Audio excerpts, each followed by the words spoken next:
Good morning, children. In my second video, I'm going to explain you the paragraphs of the chapter The Sermon at Benares. Here, sermon means religious or moral talk. I'm going to start with the explanation of the paragraphs. Gautam Buddha began life as a prince named Siddhartha Gautam in northern India. At 12, he was sent away for schooling in the Hindu sacred. Sacred means embodying the laws or doctrines of a religion. Scriptures means the sacred writings of a religion. And 4 years later, he returned home to marry a princess. They had a son and lived for 10 years as befitted royalty. Befitted means be appropriate for or suit.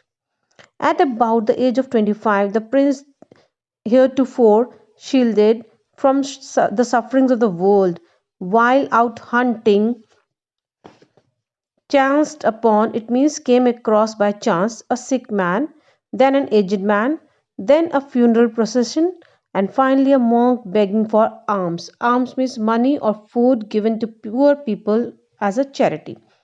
These sights so moved him that he at once went out into the world to seek enlightenment. It means a state of high spiritual knowledge concerning the sorrows he had witnessed. There is an explanation of this paragraph. Gautama Buddha was born to a North Indian royal family as a prince and was named Siddhartha Gautama.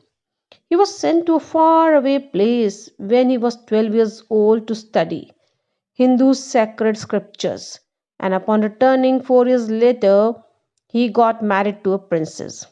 Soon they both had a son and they continued to live the royal life for about 10 years.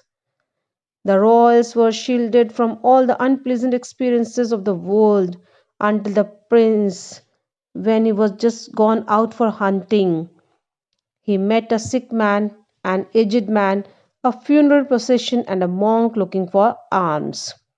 These experiences acted as the eye openers for him, and thus he left all the royalty behind to seek a higher sense of spiritual knowledge. Next paragraph. He wandered for 7 years and finally sat down under a peepal tree where he vowed to stay until enlightenment came.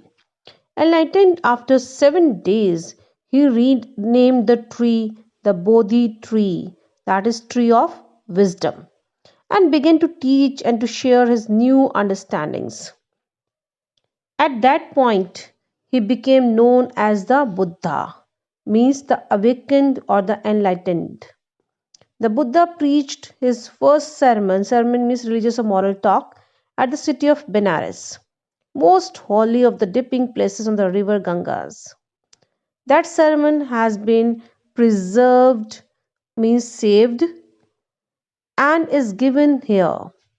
It reflects, means shows, the Buddha's wisdom about one inscrutable, means that can't be understood, kind of suffering.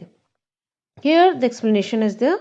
Gautama Buddha went in search of enlightenment for about 7 years before he finally came across a peepal tree and chose to sit under it till he became awakened. When he finally attained salvation after 7 days, he was enlightened after 7 days. He decided to retitle the tree as the Bodhi tree. He gave the name Bodhi tree, which means the tree of wisdom, and himself came to be known as Buddha, which means the awakened. He even began preaching his new realizations, and his first sermon was given in the city of Benares. The city of Benares is known to be sacred as it resides on the bank of the river Gangas. The first sermon he gave was preserved and is famous till date. It is given below as well. It gives a new perspective to man's unending suffering. Now, here is one story related to Gautam Buddha. It is about Kisa Gautami. Kisa Gautami had an only son and he died. In her grief, she carried the dead child to all her neighbors, asking them for medicine, and the people said she has lost her senses. The boy is dead. At length, Kitsa got me met a man who replied to her request. I cannot give thee medicine for thy child, but I know a physician who can. Thy means your. The girl said, pray, tell me, pray miss please, sir, who is it? And the man replied, go to Shakyamuni, the Buddha. Kisagotmi repaired to the Buddha and cried, Lord and Master, give me the medicine that will cure my boy. Here, repaired means went to. Now, Kisagotmi, this is a story related to her. It talks about a lady named Kisagotmi, whose son had recently died. Struck with unending pain and sorrow, she took her son door to door, requesting for a wonder drug that could bring her son back to life. She went at every door, but the result was zero. Quite obviously, everyone thought that the lady had lost her ability. Everyone thought that she had lost her senses to think clearly. And going from door to door, she finally came across a man. She met a man who couldn't offer any medicine but led her to Shakyamuni. And do you know who is Shakyamuni? The Buddha. He was known as Shakyamuni. Filled with hope when she heard about that. And the lady visited Gautam Buddha and begged him for a cure for her child. As she went to Lord Buddha, the Buddha answered, I want a handful of mustard seed. And when the girl in her joy and promised to procure it, the Buddha added, the mustard seed must be taken from a house where no one has lost a child, husband, parent, or friend. Poor Kisagotmi now went from house to house, and the people pitied me, showing sympathy her and said, here is mustard seed, take it. But when she asked, did a son or daughter, a father or mother die in your family? They answered her, alas, the living are few, but the dead are many. Do not remind us of our deepest grief. And there was no house, but some beloved one had died in it. Now, once again, as Gautam Buddha has said, that you have to bring handful of mustard seed. Kissa Gautami once again went from door to door, but this time she was looking for mustard seed. Many had mustard seeds to offer, but none of them could fulfill Lord Buddha's condition of having seen no deaths in the family, because he put one condition. You have to take the mustard seed from that family where no one has died. Upon being asked, people requested her not to remind them of their deepest griefs. Unfortunately, she couldn't find a suitable home to get a mustard seeds for her son. Next paragraph. Kissa Gautami became very much tired and hopeless and sat down at the wayside and at the edge of the road, watching the lights of the city as they flickered up, means lighted dimly, and were extinguished again, means put out or spread out. At last, the darkness of the night reigned everywhere, and she considered, keep on thinking, the fate of men, that their lives flicker up and are extinguished again. She thought to herself, how selfish am I in my grief? Death is common to all. Yet, in this valley of desolation means an area which is filled with deep sorrow. There is a path that leads him to immortality who has surrendered all selfishness. Here now, Kissa Gautami, she lost all the hopes, and thus in extreme anguish and pain. She found herself at a place to ponder at the edge of the road. She sat there at the edge of the road. She continuously watched city lights. City lights, they were blinking, and sometimes it's faded, and observed them till they were just darkness all around. She observed it. As it fainted, there was darkness everywhere. After deep reflections, she realized that that's a man's fate. Was just like these city lights that flicker and extinguish repeatedly. And the cycle of birth and death is nature's way of working. Now, this thing came in her mind. It is natural, the cycle of birth and death. And suddenly she became conscious as to how selfish she had been in her sorrow. She was so selfish, and that one who was born must rest eternally. Men are born, and ones that are immortals, men are mortals. And ones that are immortals have covered a path free from all worldly pleasures. Next paragraph. Now Buddha said, the life of mortals means those who bound to die. The life of mortals in this world is troubled, and brief means short and combined with pain. For there is not any means by which those that have been born can avoid means escape dying. After reaching old age, there is death. Of such a nature are living beings. As ripe means matured, fruits are early in danger of falling. So mortals, when born, are always in danger of death. As all earthen vessels means pots made up of mud, made by the potter, end in being broken.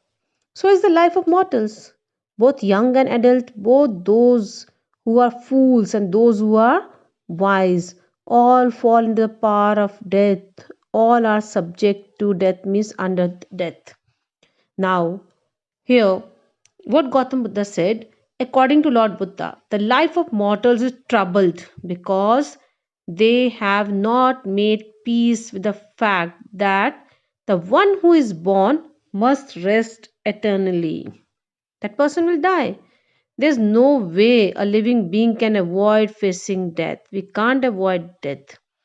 Just as a ripe fruit, you have seen the ripe fruit, is more prone to falling. It will fall down one day. Same way, an aged mortal is bound to die. Just like the earthen vessels, the vessel made of mud. It has been made by the potter, and when it was thrown down, it will break. So is the life of mortal. Same way, just as a ripe fruit is more people prone to fall, and aged mortal is bound to die. Just like all earthen vessels break at some point, so do men, whether old or young, foolish or wise. Death leaves none. Next paragraph. Of those who overcome by death depart from life, a father cannot save his son, nor kinsman. Kinsman means a man who is one of the person blood relation, their relations. Mark, while relatives are looking on and lamenting means expression of sorrow.